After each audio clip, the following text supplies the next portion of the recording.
Hello my dears and welcome to another video. Last night I stayed at this lovely campsite called Wolverley. It's in between Hinckley and Rugby. Very nice. I'll be going back there. I think that might become a bit of a regular spot. There was a bit of a disabled duck. There was a male duck and a female duck. You know how they stick in pairs. And he had a bad leg, bless him. So he's had plenty of supper. Got to keep his strength up. But today I'm heading to Sudbury Hall. It's kind of like a manor house, but every room is designed to help kids learn in a way that makes sense to them, which is perfect. Love that. So it's going to be so much fun. I'm going to meet my friend Angela and her daughter Foxy. Hey, here we are. Here they come. They've spotted little Sophie. Hey girls. I've got a hand stamp. But what is it? It's like a chicken sheep. Mummy! Wee! Wee!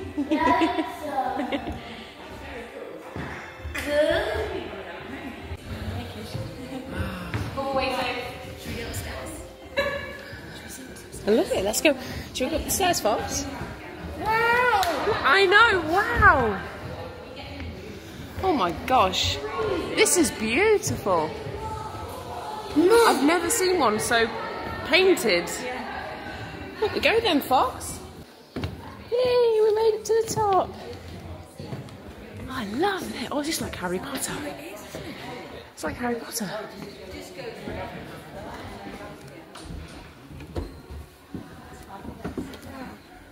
Oh. The way that we put the oh, look at this. This is the long gallery, is it? Yeah, it's the long gallery.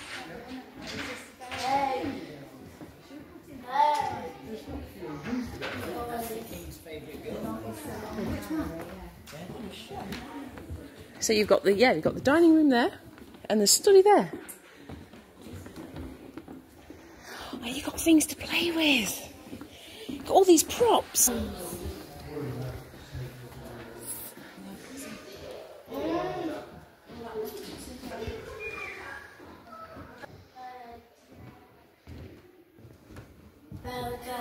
Hey, I'm here. Lots of hedgehogs everywhere.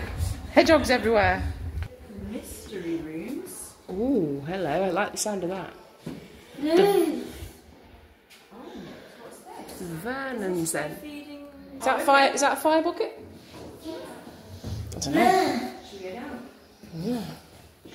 These are your servants' stairs. If we go downstairs, we'll find the kitchen. Amazing. Amazing. It almost makes you feel a bit dizzy in a way. Literally looks like my brother's bedroom when he was younger. Oh.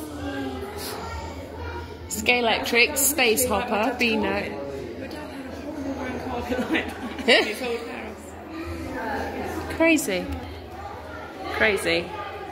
Max, Sophie. Max, there's your cook's outfit. Oh, that was so much fun. I've had a really good day. Oh, I really have. Just say goodbye to Angela and Foxy, and yeah, the museum aspect, like they had a museum part, and that was really good. Like I wasn't expecting it to be nearly as good as it was, but yeah, fabulous day all round. With a nice jacket potato thrown in. Oh yeah, a bit cheese and coleslaw. Very nice. But yeah, back home now. So let's just hit the road, park up for the night and sort out the mess. Set up camp as it were. Oh, so here we are, slightly later on in the day, and I've set up camp at Staunton Harold, one of my favourite spots, the reservoir. I do love being by water. So I thought I'd take the opportunity, while it's an absolutely glorious, relaxing afternoon, to pick up the pins. So I'm going to kind of turn this vlog into a bit of a knit and natter. I'm going to catch you all up on what I've been knitting. Nothing greatly exciting, but let's start with this, seeing as it's in my hands. It's the 2-ply slipover from my, I'd say it's my favourite knitting book that I have. It's the Vogue knitting book. Now, I've seen some of these in charity shops, like different editions, and they are absolutely full of awful patterns. However, this particular edition seems to be really good. And a lot of the patterns, they work for contemporary, they work for today. So I would actually recommend, if you do see this edition, that it is a good investment piece. There's a lot of patterns here that I think would flatter a lot of people. 1987, and the pattern I'm working on is this. It's the 2-ply Fair Isle Slipover. So I've just started working on this bit here where you decrease for the neck, because actually the whole entire front piece is knit in just one straight panel. Super easy. You just keep following the pattern, the chart, and away you go. So you have to do that until you get to, I think, 25 inches. I don't actually have any like proper 2-ply material. I've just sort of basically utilised some odd cones that were gifted to me by Val, and that's what I'm working with. Just those there. So thank you very much, Val. Yeah, so I'm just at this point now. I've got to decrease down to 37 stitches for the one panel, and then you have to like work it straight until it measures what the back piece would be, but I'm not even at that point yet. So I'm just tackling the decreasing at the moment. But yeah, seems to be really quite neat and nice. What I'm doing at the neck, just so that you don't get those bumps. If you do a knit two together, it can sometimes create lumps. But what I'm doing is I'm doing slip slip knit, and it seems to be just twisting the stitches just enough so I've got a nice clean non-bumpy edge. So perfection. So yeah, I'm thinking maybe one more month on this, but we wait and see. I may surprise myself and knit it up quicker than I thought I would, but it'd be really good. It's so annoying. I'll get it finished just in time for when the cold months set in, and this is like a 2-ply light summer slipover. Oh, never mind. At least it'll be complete and it'll look fabulous. Anyway, so that is the first thing that I am working on. Another thing is skirt. This is a 4-ply skirt. Now I knit a double knit Tweedy skirt out of this book, which is the Family Knitting Book.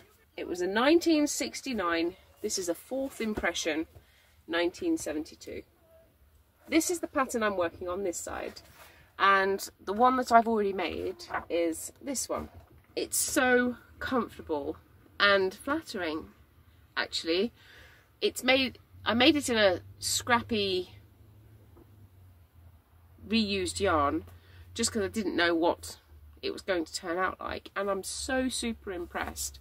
I thought I'd have a go at the 4-ply. So that is the pattern that I'm working on for the 4-ply,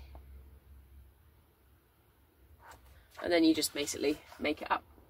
It's in kind of the rubbishy red yarn that, again, this was gifted. This gives Chris gifted me this. I get so much yarn gifted to me because everyone knows that I knit.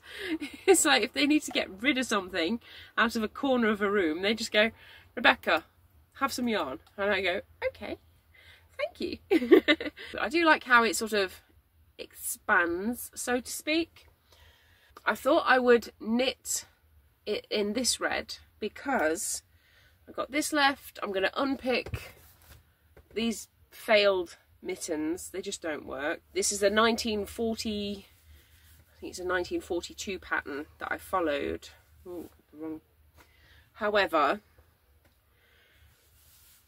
when you put your hand in, you get that slit. So what I found out basically was that the pattern itself, these are so comfy. Oh my god, they're so comfy. They really are. And if I can remember the pattern, I will put a link in the, because I'm sure I got them from an online thing. So I will put the link in the description if I can remember the pattern. So they're basically like that, but the problem is they gape. I think if you were to add just an extra centimetre, then I think that would help. Again, I think they would bulge a bit here by doing that when you have to, you know, flip over, so to speak. But actually, they fit like an absolute glove. Yeah, they're mittens. But perfect, yeah. So anyway, I'm going to unpick those. They can become part of the skirt up the top, the rib or something like that. So, because the yarn is not great at the best of times, so then once it's been worked and then unravelled, it's not going to be great at all, is it? But it'll just help to eke out the yarn. However, I do have another cone of this. I think it's lurking under there. So I've got a lot to use up. I've got a lot to use up. So, or actually, I'm wondering, having a thought here, if I just use what I have coneage wise on here and the other one to make the skirt, I think that actually there probably will be enough for that. I could actually go along the edge and basically pick up, couldn't I? Could just pick up like that and then work an extra centimetre or so down. That would save all that, because they are super duper comfy and they are really quite warm. There you are, brainwave, fantastic. There you go. I think I'm going to do that instead. So I'm going to save these. Actually, you have been saved, yay! Fantastic. Right, we're going to do that then. But yeah, so that's the skirt. Anything else? We've just had a military vehicle, like plane, fly over, very low, fly over, and I looked out and it was military, because it didn't sound like the normal sort of carrier planes, passenger planes. And you just think, for a moment, as I was stood at little Sophie's door looking at this plane, and I was thinking, how to describe it? You just, for a moment, the breath was caught, because when you are that close to something that is military, just as a civilian, and you know, you kind of get, you have a reference basically from the diaries, the newspapers, the patterns, the food, the whatever, you know, the videos. I love watching British Pathé and all that sort of, you know, the archive footage and the archive broadcasts, like listening to the radio broadcasts, you know, the wireless. It's not that big of a leap to think that, you know, at any moment that could be us again. It just kind of make you wonder how, at the moment in England, they're trying to squash freedom of speech, and it makes you wonder if they're trying to prepare us for the fact that, you know, war might be coming down the line, because during World War II, you had just had one kind of channel that couldn't, you know, sort of told you things. And if you, in this day and age, if you have conflicting messages from all manner of people and all manner of sources, then it's much harder to just run a country, basically, I suppose, with the propaganda aspects and everything like that. Makes you wonder if that's the reason why they're trying to come down hard on people who are thinking outside the box, shall we say. Just my thoughts, just my thoughts. Right, Yes, anyway, so let me show you my nice new coats and jackets. I did wear my coat for the first time yesterday. This was what I got from the Royal Welsh show. So it's the Sherwood, and it's an all-weather sort of jacket, and it's got absolutely every pocket, nook and cranny that you could possibly think of. It's even, I mean, it's a shooting jacket. There's even, in the actual pocket, there's even a place for your cartridges. Nice deep expanding pockets, expanding back. It's made in the UK. Copious amounts of pockets inside and out. It's really like a nice cozy, it's almost like wearing a quilt in a way. When you put it on, it really is kind of like squidgy, and it's gorgeous, gorgeous. And I like the lining. Presents, yay, gamey game. And then the other one that I bought, a nice tweedy jacket, yay. So again, nice big pockets, got a place to put your hands to keep you nice and warm, because you know how I've got Reynards, so that'll keep my hands nice and cozy warm. It doesn't have an expanding back, so this isn't a shooting jacket, it's just a tweedy keeping you warm jacket, but it does have these bits on the side if you want to nip in your waist. So, and then what I like about this one is the fact that you can pull the collar up, and you can fasten that, so your neck is it fastened? Yeah, me just being fiddly. So your neck is absolutely, you know, safe from the winds and everything. So gorgeous, gorgeous. So let's find out actually how many points I have spent just on 2 jackets. Dare I admit that I also bought 3 woolen blankets to go with it, but it's all to keep me warm. You see, I'm living in little Sophie now, so you know. Let's find out how many coupons I spent. So here we go. 1 is a woolen jacket and 1 is an all-weather coat, but I don't think it's wool. I'm not sure what it is. Polyester and nylon. It's a poly coat. So what's that, synthetic? So yes, it's not wool. So that'll save me a few coupons, won't it? So for the tweedy jacket, it's going to get expensive. I'm going to reckon about 14. Let's have a look. Right. Jacket. A jacket, blouse type jacket, long sleeved waistcoat, coat blazer, blah, blah, blah, blah, blah, blah. Right, so if lined and woolen, it's 12 points. Okay, right, so what are we calling the other one? It's a coat, isn't it? It's a coat, because it goes further down, like it covers your bum, instead of that one just being a jacket. And yeah, so I'm trying to save points here. Okay, so anyway, so a Macintosh raincoat, you know, overcoat, cape or cloak. Right, so if fully lined and woolen, leather or fur, it's 18, but it's not. Other than those in A and B, 15, because it is lined. So I've spent 15 points on this one, which I think I'm going to live in, to be honest. And then I have spent 12 points on this one. I think that's right. And then on top of that, 3 woolen blankets.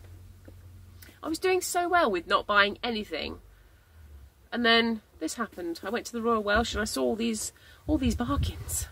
I saw all these gorgeous things. I was just like, I've got to have them. A blanket. Let's have a look. I don't know what size it is. Let's say, I don't know. 51 inches. What's that? You get 12 inches in a foot. You get about 3.5 feet in a metre.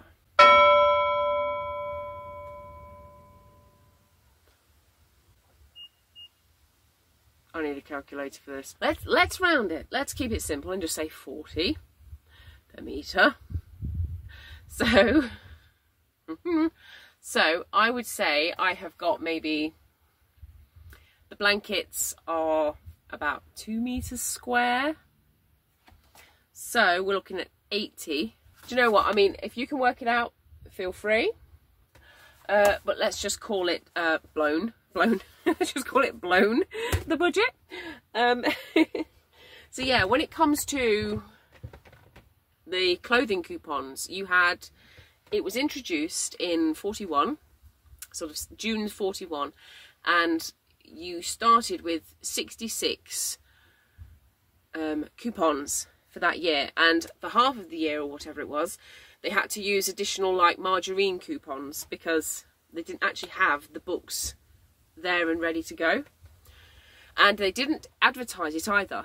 It was literally just overnight in the newspaper, on the wireless, textiles are now rationed by coupon, and you have to use your margarine coupons, your spare page in your ration book of margarine, to purchase things.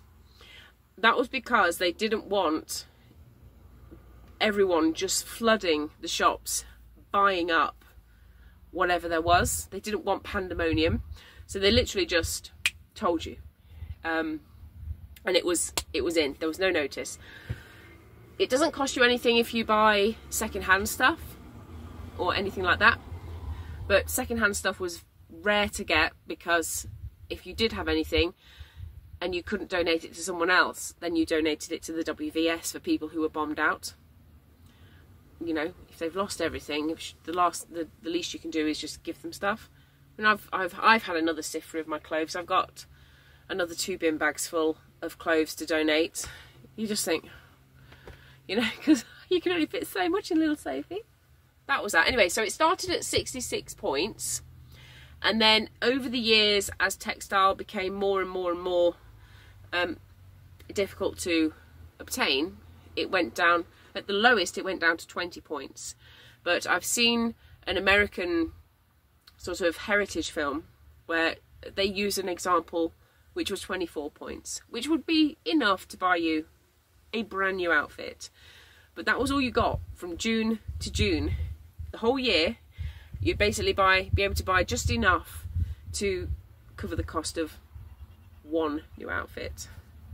Craziness. Crazy. Knitting wise, other than that, I'm just working on socks, head turbans, mittens, all that sort of stuff for the shop, because we are very near to approaching the cold season, and then it'll become the gift giving season. So for me, I still have a rather undesirable amount of yarn. It's not all here. It's still, I've got boxes still at Mother's. It baffles me. It's kind of shaming and embarrassing, but it baffles me how I could have accumulated so much yarn. How much yarn does one person need? Crazy, crazy. But anyway, so yeah, I just keep knitting like Billy-O basically, and just keep knitting and knitting and knitting. Right, okay. Oh gosh. So I have just realised I have made an absolute fluff up. So I have finished, I've got down to 37 stitches for this shoulder, which is great. Looks fab. Okay. And I just went to follow the instructions. It says to put 22 stitches, which are the centre stitches, onto a holder, and to basically work the other shoulder in the same, you know, so it'll be 52, where are we looking? 52 stitches for the left shoulder, right shoulder, wherever it is. Does that look like 52 stitches to you? No, 52 stitches comes at about, it'll probably come in at about there. So, with that much out. Now, I thought I was doing it fine. obviously I was knitting this piece during brain fog, thinking, okay, this is a really simple piece. It's just 25 inches of just straight panel knitting. No, now that the HRT patches are actually kicking in, hallelujah, it says work as for back until the work measures 25 inches.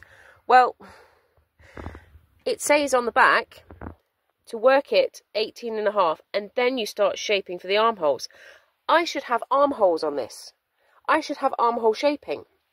But bearing in mind, this, along with this, has taken me the best part of 8 weeks. I really, really, really do not want to have to unpick this. Seriously. So, it may have to be a creative license sort of affair with this project, where I have a super duper big neck. So instead of a sort of closed neck like what she's got, it might have to be a really big neck. Thoughts, anybody? Because I really don't want to have to unpick this. So here where you get kind of like the armhole shaping for this chap, it's going to just be a big panel. So I imagine my panel work will come over like that. It's not the end of the world. It just needs a cup of tea, perhaps even a pot of tea. But it will get solved and it will be fine and gorgeous. And maybe I could have a go again when I'm in slightly less fog mode and I could actually do it properly. But for now, there is no way I'm unpicking all of this work. So I'm just going to, as for this one, this was a 52 stitch and decrease down. I'm going to take all of these off until I've got 52 remaining on here, work it in the same manner, and then I suppose just do this in the same manner. So I've got 2 panels, front and back, that are exactly the same, or about as near as the same as you could get, because there's no point me armhole shaping this, because it's got, I don't know. Thoughts in the comments, please, cheers. If you can help a girl out, that would be muchly appreciated. Thank you. Anyway, happy knitting, my loves, and I will catch you in the next video.